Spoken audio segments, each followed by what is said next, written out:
I'm Gorilla Monsoon. I'm Bobby the Brain Heenan. And I have no idea what the hell we're doing here. Does he ever? Gene, we're recording a promo for a podcast. What the hell is that? It's a show where... Promo, that's where you hype something. Why don't you be serious? He asked. Oh, Heenan, damn it, I know what a promo is. What the hell is a podcast? It's a show where people, they talk into microphones, usually from their house. Naked, too. Stop it. So, why do they do that? I'm not sure, really. Definitely not for the money. Oh. You better believe it. So, what's this one called? Let me see. The Hot Tag Podcast. Whoopee. Does anyone listen to this? Well, I don't know. I'm sure The government is testing it as an alternative to the chair. Will you stop that? That's not nice. Oh. It's illegal in 11 states. Quiet. And welcome to the Hot Tag Podcast. They're not really naked, are they? I certainly hope not. All right, what's going on, everybody? Welcome to the Hot Tag Wrestling Show here on a Shotgun Thursday night. George Rogers, how we doing, my man? I thought we were on an episode of Jacked. Almost. Following us immediately will be Walker, Texas Ranger, everybody. Is it the episode where Haley Joel Osment has AIDS? Absolutely it is. Oh, well, and then immediately following that, we have a special Nash Bridges marathon. Listen. All these new heads have no idea what I'm saying. You know, I'll tell you, Dean will appreciate the Nash Bridges reference. I watched that, especially when Austin was on. There's on Pluto TV, there's a Nash Bridges channel. Just plays reruns of Nash Bridges on the regular. So we get Nash Bridges, but we can't get Spin City. Listen, it's an uphill battle. Well, just so everybody knows, tonight I'm sharing a Coke Zero with Catherine, wherever you may be. Catherine, thank you for sharing this with me. So we are back to covering a Monday Nitro versus a Monday Night Raw tonight, which occurred, the one we're covering, April 15th, 1996. George, did you enjoy Good Friends, Better Enemies review last week? I sure did. Awesome.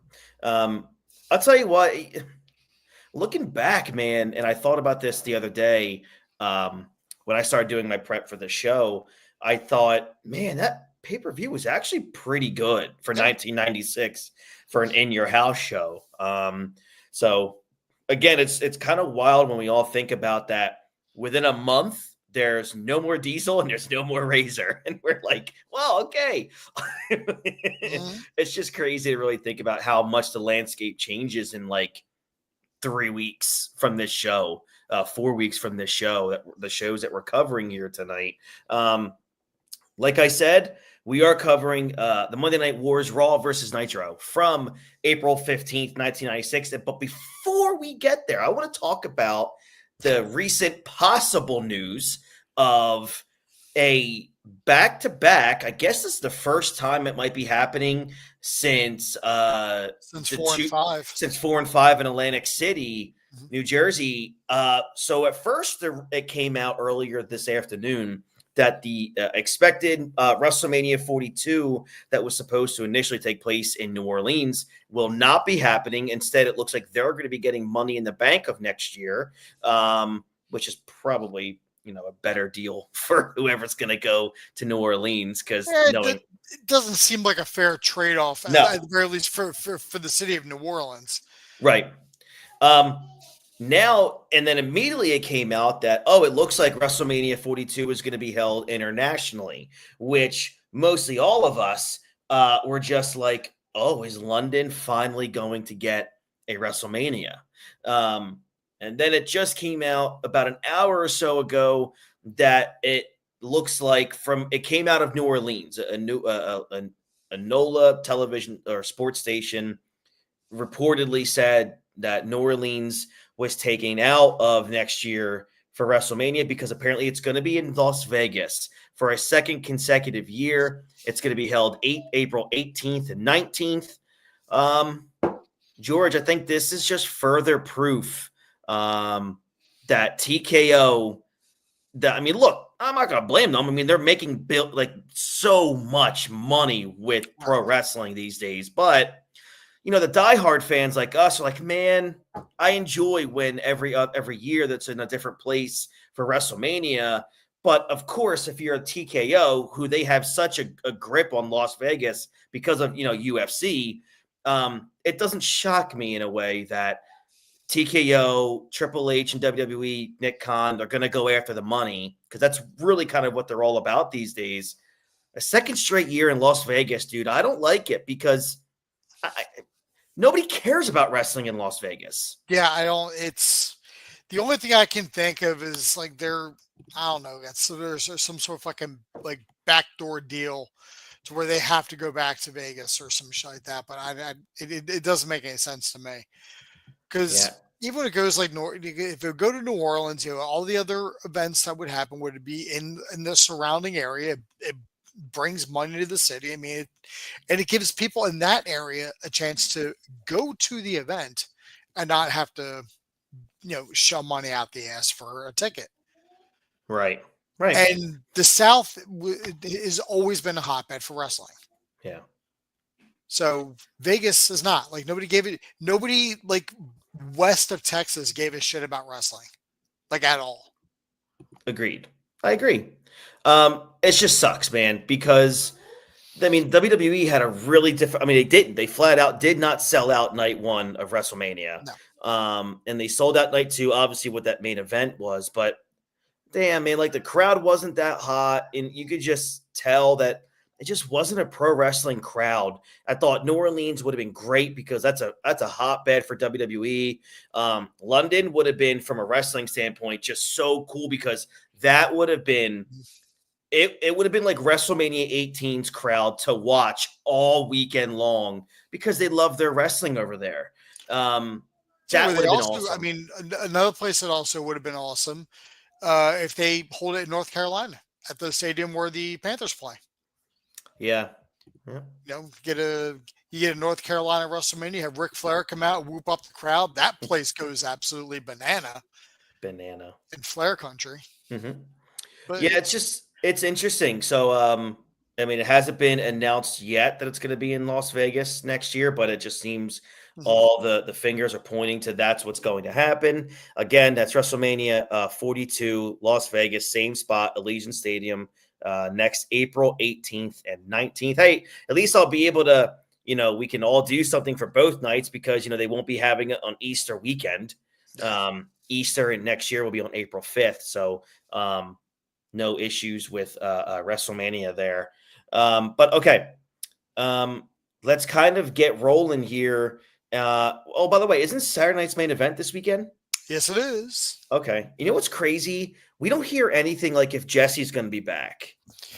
I think it's assumed that he's just going to be there. Okay. Because I think he's supposed to be at all of them. So for some reason, I guess they just don't drop it on TV. But yeah. Whatever. How excited are you to see R-Truth versus John Cena? I am so excited. This is everything I've wanted. I saw an interesting theory today, and it doesn't really hold much weight, but it's interesting in of itself. Is this John Cena that we have, this heel John Cena we have now, is not the real John Cena. Like the real John Cena is still in the Firefly Funhouse. That would be terrific.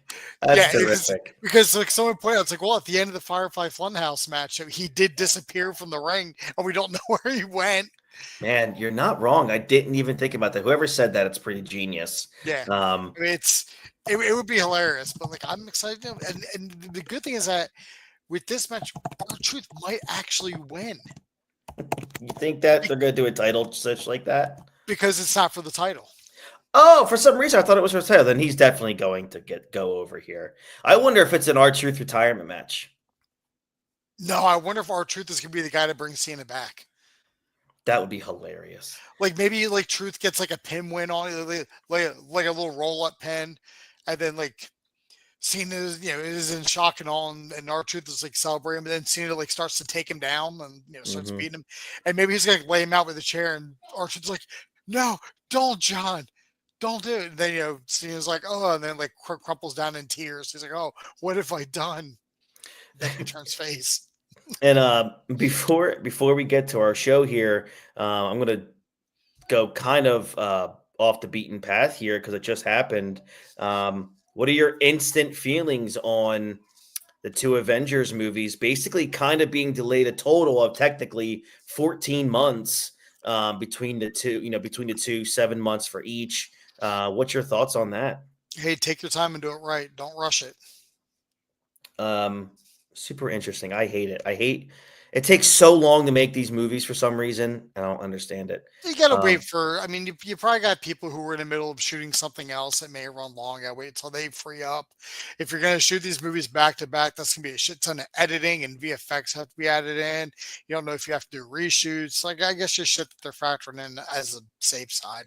I could see them factoring in reshoots. That makes sense. Like, it is the Russos, and they're going to handle it with kid gloves. Hmm. So they're going to take probably every necessary precaution. Like, hey, you know what? Let's just jump this up a little bit. Hmm. I mean, if they get further ahead of schedule where they are, they may drop it back. I mean, not back to where it was, but maybe back a couple months. Hmm. So I still think we'll eventually get an announcement that Secret Wars will be in 2 parts. That would be terrific. I mean, even Dean and I were talking that there's so much in Secret Wars. It should be 2 parts. But we'll see what happens. Nonetheless, they might still be hammering out parts of that script for Secret Wars too. Yeah, that could be also maybe reasons for the pushback as well. All right, so let's discuss the Monday Night Wars, Raw versus Nitro, April 15th, 1996. Since we didn't have a Nitro last week, we're going to start with where the big boys play, and that's WCW Monday Nitro. So the last time that we were talking about Monday Nitro, you may remember that the Booty Man and Hulk Hogan promised an unbelievable stipulation to finish off the Sullivan Anderson team once and for all. You know, after they already finished them off about 3 weeks in a row in fair fights, but I can hardly wait to see what the Hulkster unleashes on us.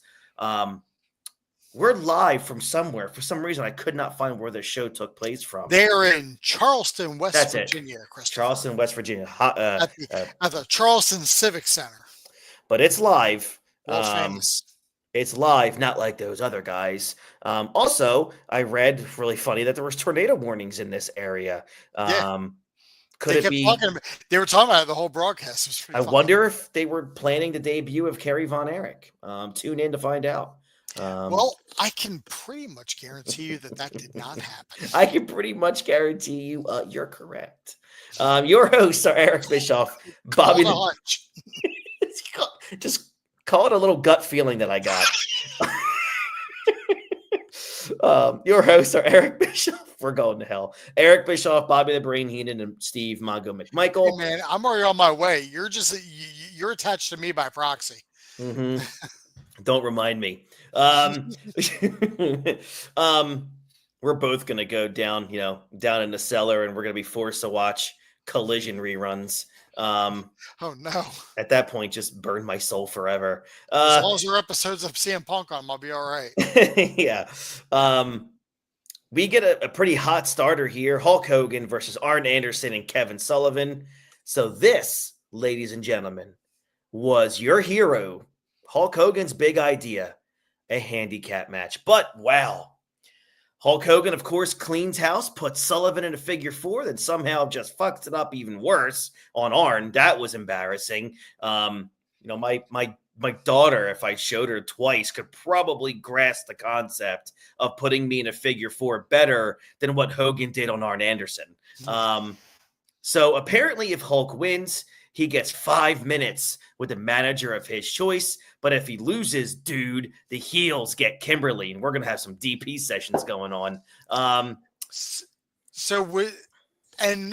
We have no Booty Man, which I don't know who I thank for that.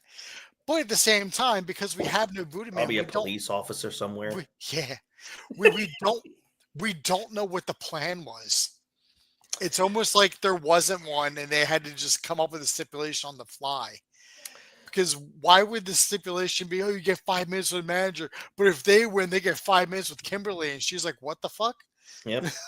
Yeah. And by the way, this stipulation is what we had to wait 2 weeks to plan out and see happen. Yeah. You had two weeks to plan something, anything. I mean, look, the bad guys, they double team Hogan. He destroys them again, this time with chair shots, if you want to call them that.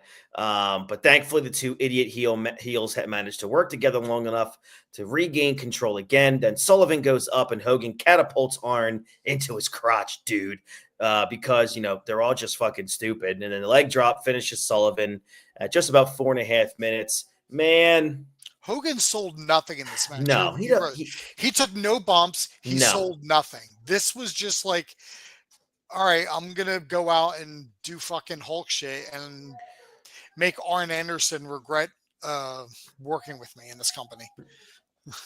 Yeah, it gets worse, by the way, and this makes me mad. I had to, read this. Hogan teases beating up Liz or Woman, but like a real hero, he does settle and choose Jimmy Hart. And of course, the announcers are unbearable. The announcers have to sell this like it's the funniest thing that's ever hit television, while a 300-pound wrestler threatens two women and Jimmy Hart. Thankfully, Giants. Two women and an old man. Yeah. Thankfully, Giant saves Jimmy Hart, choke slams the shit out of Hogan, then he immediately gets up from it. I'm done. I'm done with Hogan. I'm just done. Then he slams the Giant for good measure, and I'm pretty sure everyone in the locker room was booked to come out and actually give Hogan a blowjob on live television, but that didn't happen, thankfully. Luckily, though, we do get Mean Gene, who comes out for an interview because God only knows we haven't had enough Hogan yet. And, I believe, thank God, that this was the last we would see of Hulk Hogan until Bash at the Beach. Because this was pretty much the most, what's the word, insufferable level that we've ever achieved with Hulk Hogan. Do you agree? Yeah. I think so. Even better, though, I did read original plans called for the Horsemen to send him out on a stretcher to write him off, but nah, that doesn't work for him, brother. Because, beating up all the heels by yourself is also an effective way to give yourself an extended hiatus. Yeah. Well, I just won this this tumultuous handicap match. I'm going to go take 2 months off. So bad. See you guys when I do the NWO, which I'm going to claim was my idea from the start, even though I didn't fully commit until day of. Remember, everyone, we had to wait 2 weeks for this. This is what we had to wait for. But let's keep moving now. At least we got something really good coming up, in my opinion, which is surprising coming from someone like me. The Public Enemy versus the Nasty Boys. This went just about a little over 9 minutes. The Nasties put Grunge through a table and they pinned them. I give this, for a Monday Nitro match at this era, about 3 stars if I was giving out stars. Dude, this was stiff, and the crowd was way into it.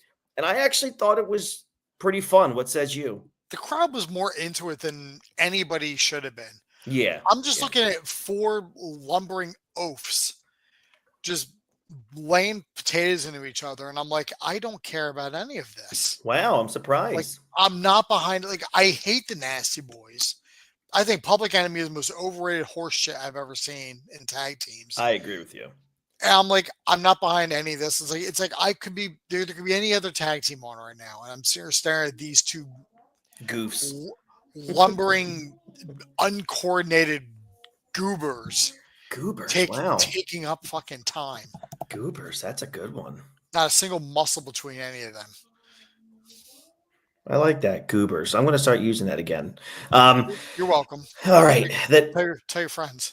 The next one, because it's we're not allowed to put Randy Savage in anything meaningful for the most part. He gets Earl Robert Eaton here on Monday Nitro, and this match ends in 4 minutes. Savage just keeps dropping elbow after elbow on Eaton because he's really mad at Ric Flair. Yeah, I guess that Savage Flair program didn't exactly set the world on fire because Flair did 17 straight weeks of jobs to Hulk Hogan, which, doesn't matter because Hogan was going over. So it doesn't matter what it does to future programming. Dude, why is Randy Savage in 1996 wrestling Earl Robert Eaton? There's no new, why am I seeing Earl? Regal's hurt. Never mind. I'll say, well, why am I seeing Earl Robert Eaton and not seeing the Blue Bloods in a tag team match? I remember William Regal's hurt, but like, yeah, like, why is Randy Savage facing Earl Robert? Why don't you have Randy Savage as Chris Benoit? Is he still in the Four Horsemen? I don't know because he hasn't been on fucking WCW TV in 3 months. I agree. Where's If Eddie you're gonna Guerrero? exactly Right. Like, or Alex Wright comes out in this fucking match. Mhm. Him and a hard body fucking pedophile, my man. fucking run out to stop Savage from dropping another elbow on Earl Robert Eaton for some reason. Yeah. It was so. I don't know what's going on with this program with Flair and Savage. It just seems to be that they both like hate each other, but they haven't crossed paths.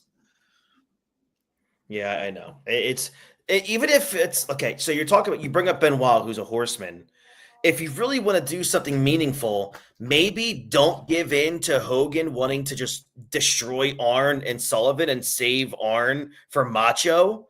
Yeah. Like, why not? Why not have those two like machines go at it on Nitro? Or at least have Arn out at ringside, like not like to be in Bobby Eaton's corner, but just out there taunting Savage like the whole time, you know. Yeah. Mm-hmm. But no, we don't write anything, or we don't devote time to anything if unless it's got Hulkster involved in it. It just pisses me off. And like Savage gets taken out in handcuffs. It's like, for doing what? I know. He didn't do anything to get arrested. He got a bigger crowd reaction than Hulk, so that's why he gets arrested. Oh, you're right. Yeah, well, that's how it goes. Between him and Hulk, one of these guys is going to be on TV for the next 2 months. WCW World Tag Team titles are on the line here. This is your main event. Lex Luger and Sting versus Ric Flair and the Giant. Chris, I have a question. Yes. Didn't Ric Flair and the Giant face off 2 weeks ago for the title? That's correct. That's correct. That was my first sentence here. So why are they a tag team now? Dude, this match actually shows me what I hated so much about WCW in this little section here before the NWO, and this whole match explains it. So I'm going to break it down for everybody. We get the historic TV debut as a named character for Deborah McMichael here. It's the first time you hear her being even recognized as a person with a name. It does lead to Mongo joining the Horsemen. Oh, Deborah was awesome. I love Deborah. Oh my god, underrated manager. Agreed. The champs take turns slamming Flair because Flair has to wrestle the same damn match every single week. It's just the dude is just a one-trick pony. The heels regroup. We take a break. Back with Luger getting booted around the ring by Giant. And he's your baby face in power right now. Flair drops a knee or two, and Giant whips Luger around the ring. Finally, Flair uses a figure four that doesn't suck. And our first good one of the night. Luger fights out, and the heels cut off the tag, but Flair goes up, gets slammed off the top rope as usual. We get a hot tag for Sting, and it's Flair flipping, flopping suplex to set up the Scorpion Deathlock. But woman throws hot coffee in his eyes for a DQ at 12 and a half minutes. Are you kidding me with this shit? And then you get Giant, who choke slams both baby faces after we already saw Hogan no-selling the move earlier in the night. Well, these guys are weaker than Hogan, so. What is this, dude? And they even made a mention that, Sting got chokeslammed right into that hot coffee. Because hot coffee, when it's on the ground, is like lava. This was bad. This was just capital BAD. Like, just bad. Sting's hair grew so much in 2 weeks. Yeah, it did. It definitely did. Unless he just hasn't been on TV and I haven't noticed, because it's pretty much been the same episode of Nitro for the last few weeks. But like, there was no need for Flair and the Giant to team up. Yeah. 2 weeks after they just had, or even if you want to go say like the last time we saw them on Nitro, they were having a title match that didn't have a conclusive end. It ended in DQ, and now like they're teaming up to take on the tag titles. Like, okay, did we miss a step in here somewhere? And now we got like Woman and Liz getting involved. Like, I mean, yeah, I get it. Like they're Flair's valets, but hot coffee. Like, this is just exhibit A on why, like, I've hated watching anything Hulk Hogan from like 1991 through this part of 1996. Like, it's just he becomes so unbearable in everything that he does. Like, it's really bad when the Nasty Boys and Public Enemy is considered a high watermark for this show. Absolutely. And another is that they're still pushing the fucking Luger narrative too. That like Luger and Sting like can't trust it because initially Woman was going to throw the coffee in Luger's face, but Luger ducked. And when it stings, and they're like, "Oh, you wonder if that was intentional by Luger?" And like in my head, I'm just like, "Yeah, it was 100% intentional by Luger to duck and not get hot coffee thrown in his face." Yeah. Like, what are you even talking about at this point? He legitimately did not know Sting was directly behind him. I know. So like, it's not like it was planned. He didn't tell Woman, "Hey, go grab that coffee cup and go splash in my fucking face." And what's crazy? You're right. And what's crazy? I was just thinking about Hogan here. Hogan's running roughshod over the company happened even here all the way to the end. And while, it did lead to the peak, it also led to like the decline and the eventual death. But, it's wild when you look at the ups and downs of Hogan and WCW, where he ran roughshod over the company here. He becomes a heel. He runs roughshod over the company then. And then on his way out, he basically did the same thing. It's wild, dude. It's crazy. And then even when we're going to get into 97 and we start getting like the good episodes of Nitro, they're not good because of Hogan. I agree. They're not good because of the NWO. Mm-hmm. It's because they finally realized, oh shit, we got these guys. We got DDP. We've got Booker. We've got Harlem Heat. We've got this. Like, we've got people we can use and throw into great matches on TV. Yeah. And then like you have the NWO in there as like a little extra added flavor. But by the time you get to September of 97, it's like, I am sick of seeing this shit. And it's funny, like if the Horseman puts Hogan on a stretcher, like I guess the original plan was, it would have, got the Horseman over even more, and it would have made more sense when Hogan returns as the third man.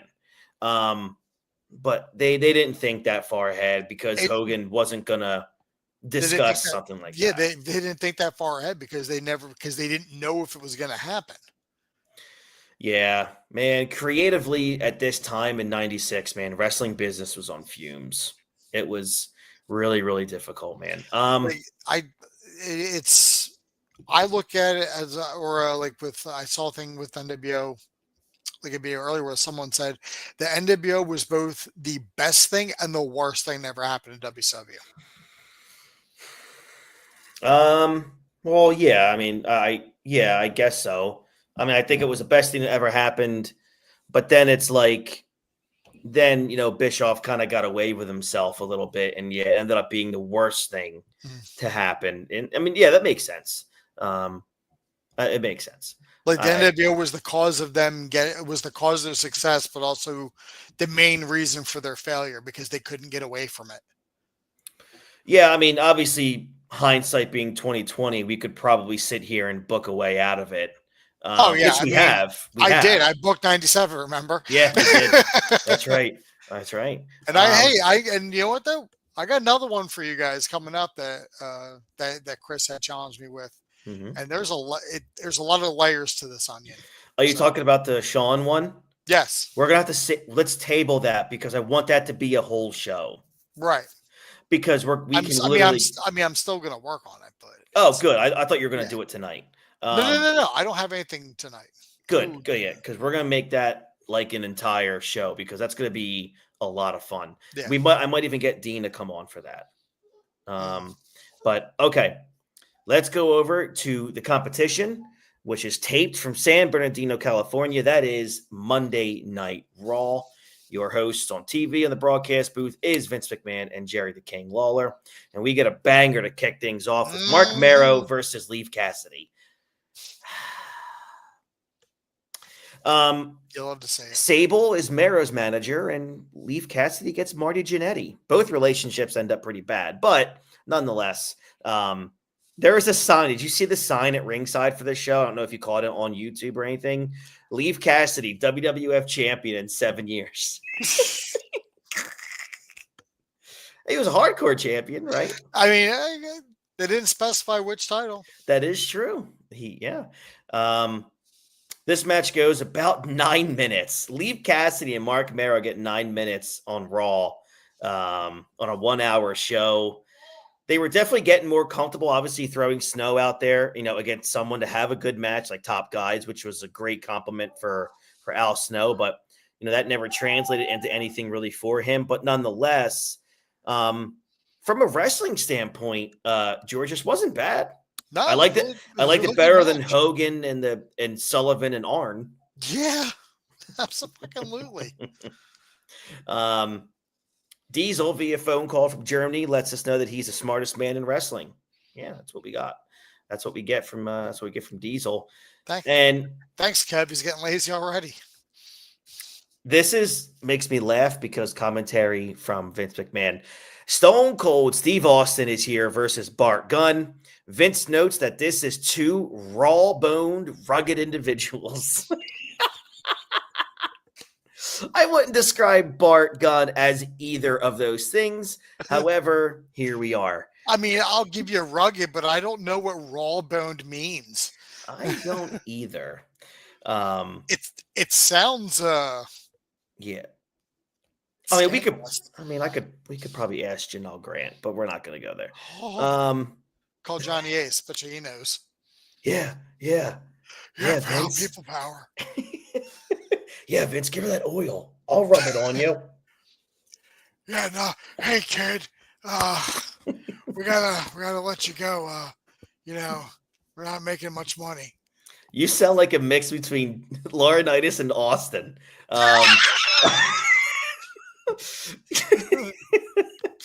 Oh man.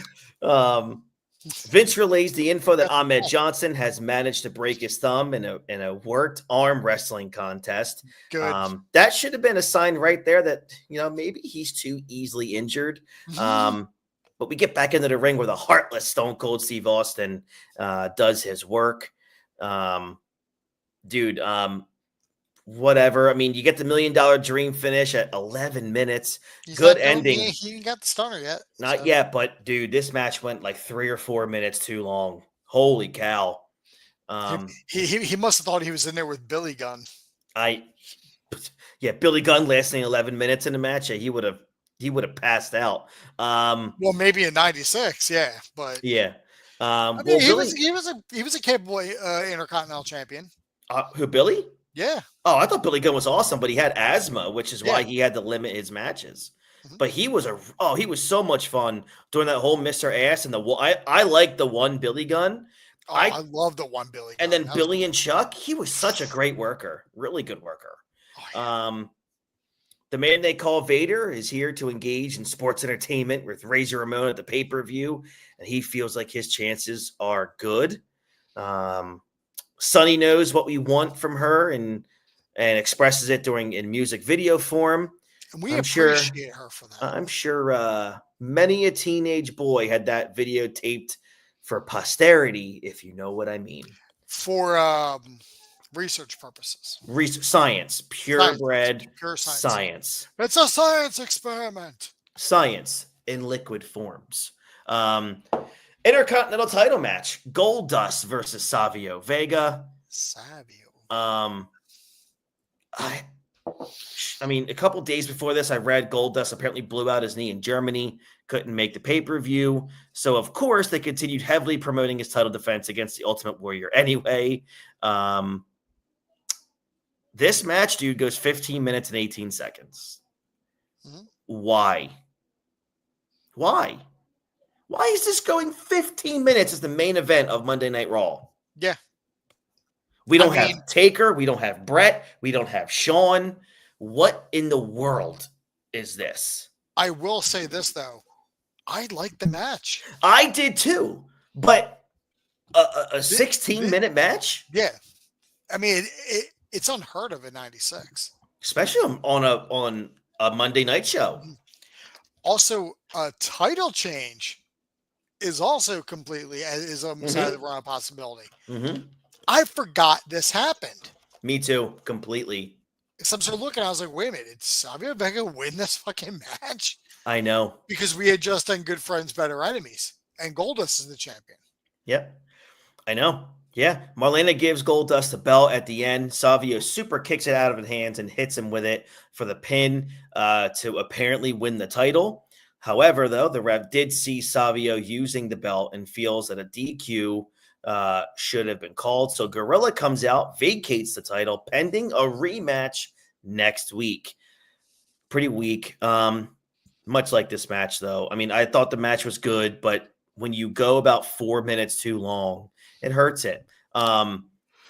I don't even get the reasoning of this, though, George. As Savio was feuding with Austin, and Goldust was supposed to be having this big program with Warrior, and you suddenly do a 2-week angle where Goldust loses and regains the IC title before the pay-per-view on a pair of taped shows. I don't understand what sense that is.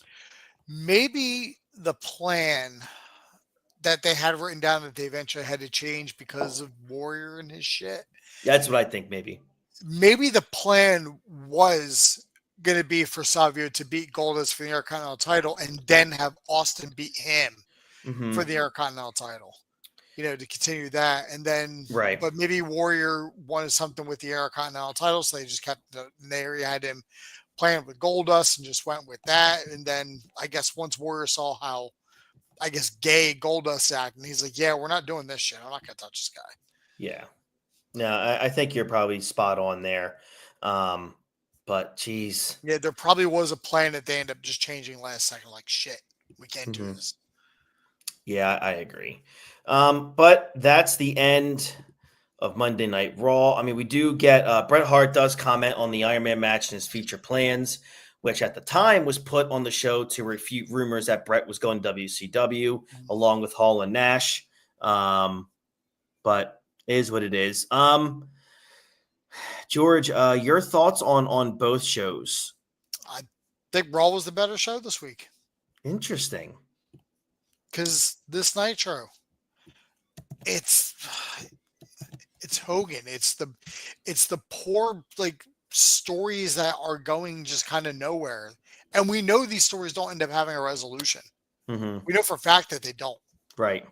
Just from history. So it's like, where is any of this going? Yeah. Yeah. That's my whole question is, where is it all going?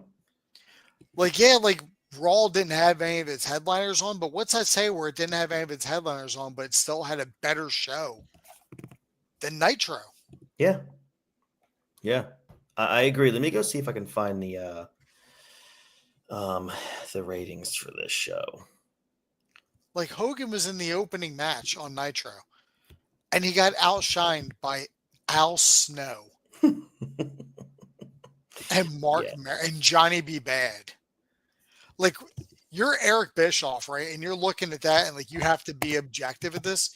You have to look at the fact that Johnny B. Bad, the guy who just left your company, just put on a better opening match than your fucking star attraction.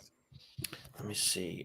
Monday Night Wars. Hogan can't even put his figure 4 is the worst goddamn thing I had ever seen. It's definitely one of the worst. I've always mocked, you know, like the way The Rock puts on the sharpshooter. I'm like, this, or like John Cena doing the STF. Hogan's figure 4 is just bad because he doesn't know how to lock it in. He just does it. Yep. He's like pulling on a leg that he's also trying to like keep locked in place. It doesn't make any sense. Yeah, so Raw gets the win, 3.1 to Nitro's 2.8. So based on George's opinion here, it makes sense. It's really hard for me to give anybody here a win, but I'm going to give it to WWF simply by default because I'm going to say it, and it might not be right. Maybe I'll have to go back and remember some of the Nitros that we watched before this. I thought that was the worst Nitro I had seen to date. basically because of the influx and bullshit of Hulk Hogan and that main event, getting Bobby Eaton versus Randy Savage. That was probably the worst Nitro, in my opinion, that I had to watch. It was terrible. It produced the most visceral reaction from me while watching it. And that doesn't happen a lot. I'll just sit there and watch, and sometimes I go, oh, that's good stuff. But I was genuinely mad by the end of that Monday Nitro. I really was. And I actually am embarrassed that I really was. But so next week, we're going to have obviously Raw versus Nitro. In terms of Raw is heading towards good friends, better enemies. We did cover that pay-per-view last week since there wasn't a Raw versus Nitro. It was just Raw last week. So we covered Raw, obviously from April 8th, but then we also covered good friends, better enemies. So if you want to know what happened in that pay-per-view, go back in the archives from last week and check that show out for sure. If you guys are watching us on YouTube, thank you. Remember to like this video, subscribe to the channel, and ring that bell for notifications. This is the DeFrancesco Sports and Entertainment Network, your exclusive home for the Hot Tag Wrestling Show and Ring the Bell, your Phillies show, which will be back here, I think either Sunday or Monday. We'll be doing a Philly show. George, what's going on with the Multiverse Movie Podcast, which, by the way, congratulations goes out to you and Dean, mainly you. 5 years running for that show, man. Congratulations. And you guys 5 years of the multiverse. And you guys kicked it with an absolute classic. Absolute banger. So we did Terminator 2 Judgment Day, which is always been one of my favorite movies. Mm-hmm. So somehow it's not in my top 10. I gotta look at that and see if I can pepper that in there. But it's, to my opinion, when it comes to Arnold Schwarzenegger, this is his definitive look.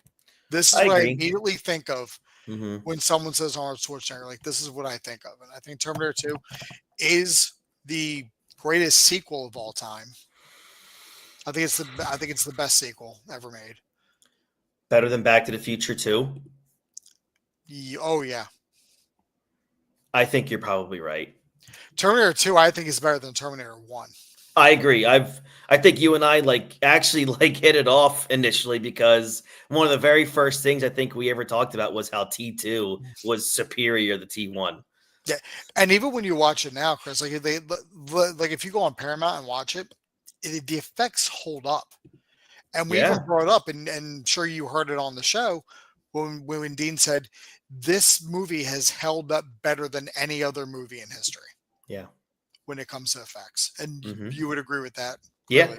Yeah, it's definitely because not even close. Because when you look at it, you're like, this whole movie doesn't even look dated in 1991. Like, the only thing that looks dated in the movie is when you look at the computer software they're using, like old CRT monitors and floppy disks and shit. Yep. Like, that's the only thing that really makes it look dated. Everything else is like dead on. But like the production value of this show or this movie, holy cow. It's wild. Highest grossing movie 1991.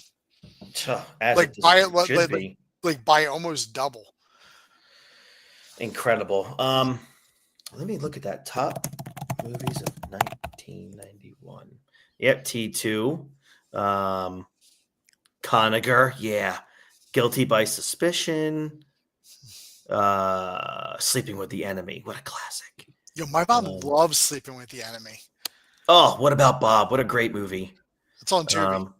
Nice. My Girl. Oh, that movie makes me cry. Fuck that movie. Is it because you can't see without your glasses? I can't see without my glasses. How dare you? Strictly Business. I have a soft spot for that movie. Don't ask me why. Switch was really good.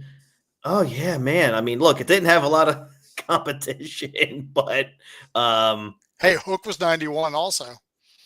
Oh, Hook was 91. I see it. Yeah, you're right. Man, but Cape Fear.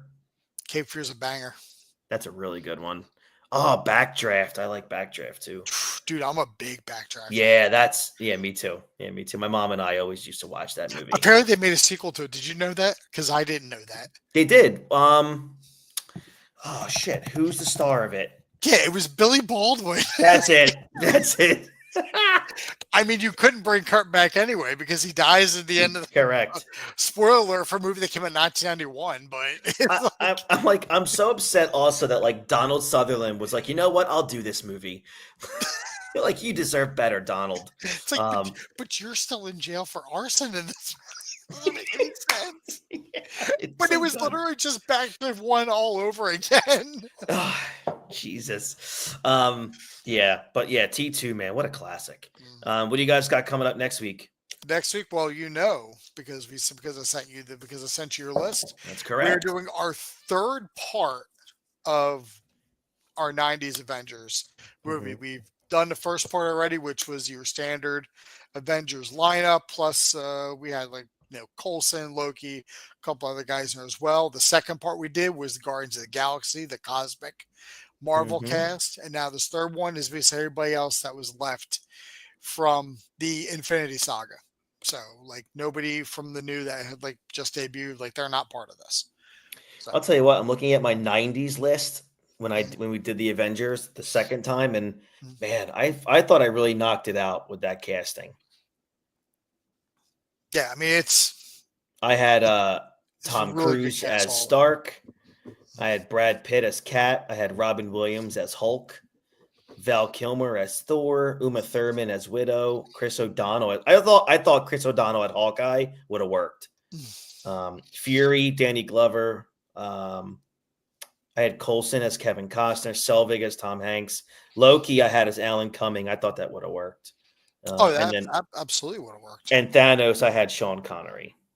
Yeah, if I can, I'll grab mine real quick since I keep lists for Do everything. you hear that, ladies and gentlemen? George is going to grab his right here live on the air. I'm gonna grab it right here. For Stark, I had Val Kilmer. For Cap, I had Swayze. Great. For Hulk, I had Keanu Reeves. Oh, that would have been good For too. Thor, I had Brad Pitt. Black Widow, I has Demi Moore. Hawkeye, I has Ethan Hawke. My Nick Fury is Kurt Russell. Maria Hill, I had as Jamie Lee Curtis. Mhm. Coulson, I had as Bill Paxton. Selvig, I had as Christopher Walken. Loki, I had as Nick Cage. And Thanos, I had, since he was basically voice, I was having Tony Todd, the late Tony Todd. Mhm. But man, that's badass. That's really good. That casting of Demi Moore, I remember being like, "Oh my god, that's perfect." yeah, I think Good Dean stuff. had her. I think Dean had her cast as Nebula in his Guardians of the Galaxy one. I mean, man, they that look works alike. too. Yeah, man, that works too. Yeah. Awesome. But all right, everyone. Again, if you're watching on YouTube, thank you very much. Like this video, subscribe to the channel, ring the bell for notifications. If you're watching on Facebook, thank you very much. X, I appreciate you. Thank you so much. George, I appreciate it. Next week, we're back again, Monday Night Wars. Yes, sir. We'll also talk a little bit about Monday Night Raw and Saturday night's main event. And then we'll just get right to our normal coverage. So for George Rogers, I am Christy Francesco. Hope you all enjoy the rest of your weekend. If for those of you here that watch in America and you're celebrating Memorial Day, have a great one. Have a barbecue, enjoy some time off from work, eat up, be safe, and enjoy the company of friends and family. I'll catch you all down the road. Have a good one, everybody. Bye-bye.